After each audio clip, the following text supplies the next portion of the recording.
दोस्तों कहते हैं कि आजाद भारत से पहले भी गांधी जी का राजनीति में अहम रोल था। तो गांधी जी ने आखिर भगत सिंह की फांसी क्यों नहीं रुकवाई? ये बात है उन दिनों की जब 23 मार्च 1931 को भगत सिंह, राजगुरु और सुखदेव को फांसी की दी जानी थी। इस बात की सूचना जब कैदियों के पास पहुंची तो सारे कैदियों का चेहरा उतर गया। इसके बाद तीनों क्रांतिकारियों को फांसी की तैयारी के लिए उनकी कोठरियों से बाहर निकाला गया। इसके बाद इन तीनों को फांसी के लिए ले जाया गया। भगत सिंह इन तीनों के बीच में खड़े थे। भगत सिंह ने पहले अपनी मां को एक वचन दिया था कि वो उसे अभी पूरा करना चाहते हैं। भगत सिंह ने फांसी के तख्ते से जोर जोर से इनकलाब जिंदाबाद का नारा लगाया। जब भगत सिंह के नारों की आवाज जेल की कोठरियों तक गूंजती है तो जेल के बाकी कैदी भी भगत सिंह के साथ नारा लगाना शुरू करते हैं। इसके बाद इन तीनों क्रांतिकारियों के गले के अंदर फांसी का फंदा डाल दिया गया और जल्लाद ने तीनों क्रांतिकारियों की एक एक करके रस्सी खींच दी। ऐसे करके तीनों युवा क्रांतिकारियों ने अपने देश के लिए हंसते हंसते फांसी के फंदे को गले लगा लिया था। उस वक्त भारत की राजनीति में गांधी जी का काफी अहम रोल था। तो अब सवाल ये उठता है कि आखिर भगत सिंह को गांधी जी ने क्यों नहीं बचाया? दोस्तों, गांधी जी और भगत सिंह का मकसद भारत को बेड़ियों से आजाद करवाना था, लेकिन दोनों के रास्ते अलग अलग थे। भगत सिंह का मानना था कि गूंगी बहरी अंग्रेजी सरकार को हिंसक तरीके से ही जगाया जा सकता है और भगत सिंह ने हिंसक रास्ते को ही अपनाना सही समझा। भगत सिंह अंग्रेजों से बहुत ज्यादा घृणा करते थे। साथ ही 13 अप्रैल 1919 को हुई जलियांवाला बाग हत्याकांड की घटना ने भगत सिंह को अंदर से हिलाकर रख दिया। 1921 में जब चोरा चोरी हत्याकांड के बाद गांधी जी ने किसानों का साथ नहीं दिया तो भगत सिंह ने गांधी जी से अलग विचारधारा पर चलने का मन बना लिया। लेकिन भगत सिंह की मेन कहानी की शुरुआत अब होती है जब साल 1928 में साइमन कमीशन भारत के दौरे पर आता है और लाहौर रेलवे स्टेशन पर लाला लाजपत राय के साथ कई लोग साइमन कमीशन का पुरजोर विरोध कर रहे थे, जिसमें भगत सिंह भी शामिल थे। विरोध को ज्यादा बढ़ावा देख अंग्रेजी सरकार डर गई और अंग्रेजों ने ताबड़तोड़ लाठीचार्ज कर दिया। इस लाठीचार्ज में घायल होने के कारण लाला लाजपत राय की मौत हो जाती है। अंग्रेजों की इस टूटी हरकत ने भगत सिंह को अंदर से हिलाकर रख दिया। इस लाठीचार्ज में जिम्मेदार था पुलिस अधिकारी स्कॉच।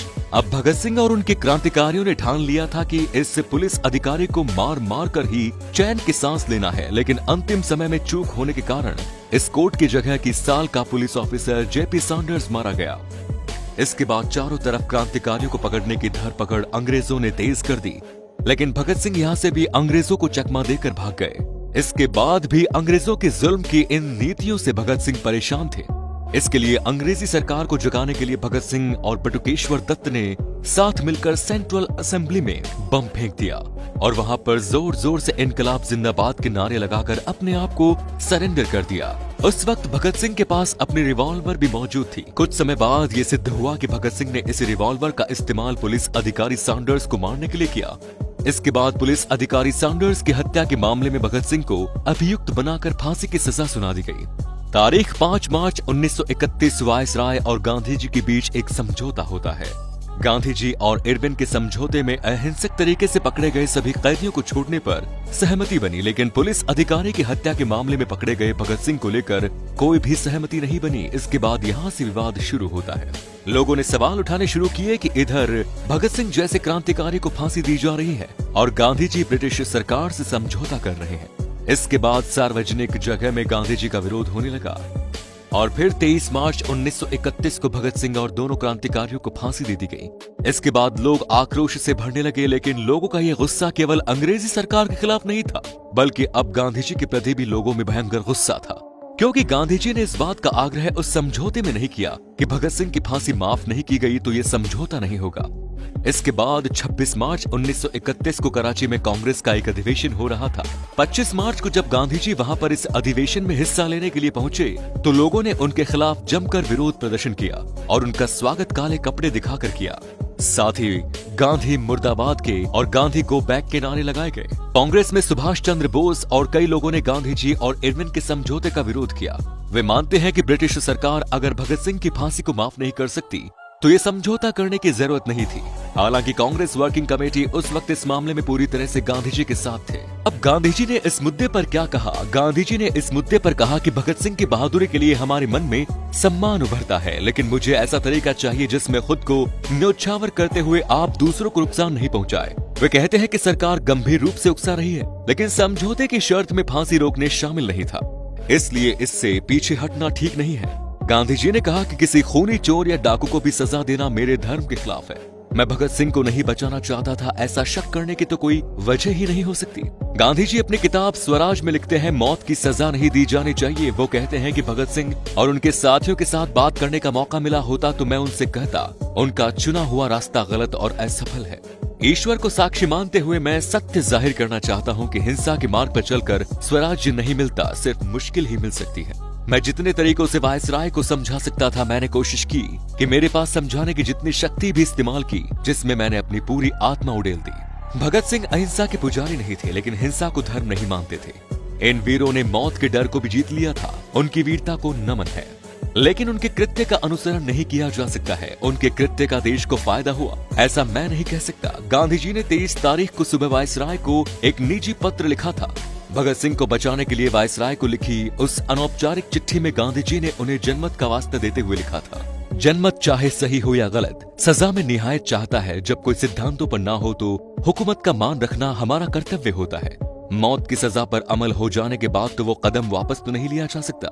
यदि आप ये सोचते हैं कि इस फैसले में थोड़ी सी भी गुंजाइश है तो मैं आपसे ये प्रार्थना करूंगा कि सजा को जिससे फिर वापस नहीं लिया जा सकता है, लेकिन इसे थोड़ी स्थगित करने पर विचार करें। दया कभी निष्फल नहीं जाती। गांधी जी सजा खत्म करने की वजह सजा टालने पर जोर क्यों दे रहे थे?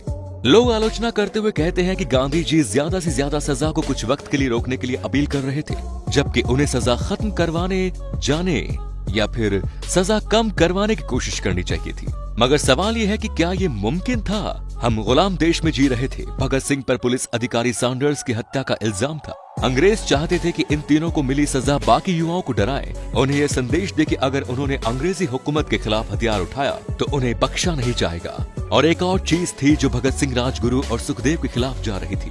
वो माफी मांगने के खिलाफ थे। वो अपने लिए किसी तरह की रियायत नहीं चाहते थे। भगत सिंह खुद अपनी सजा माफी की अर्जी देने के लिए तैयार नहीं थे।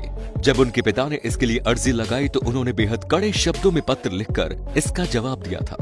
गांधी जी का मानना था कि खून करके शोहरत हासिल करने की प्रथा अगर शुरू हो गई तो लोग एक दूसरे के कत्ल में न्याय तलाशने लगेंगे। लेकिन भगत सिंह की फांसी की सजा माफ करने के लिए गांधी जी ने वायसराय ने पूरी तरह से दबाव बनाया हो, इस तरह के सबूत शोधकर्ताओं को नहीं मिले।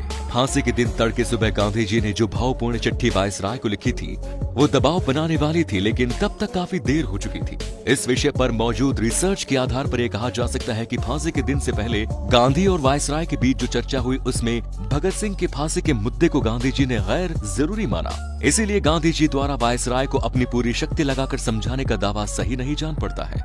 भगत सिंह की बहादुरी को मानते हुए उन्होंने उनके मार्ग का स्पष्ट शब्दों में विरोध किया और गैर कानूनी बताया।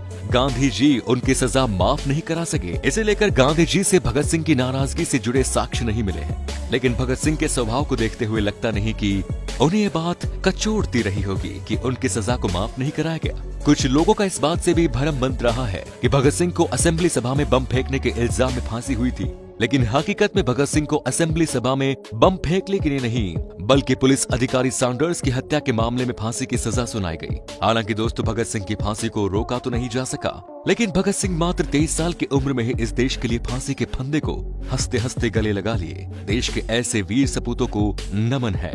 जय हिंद, वंदे मातरम।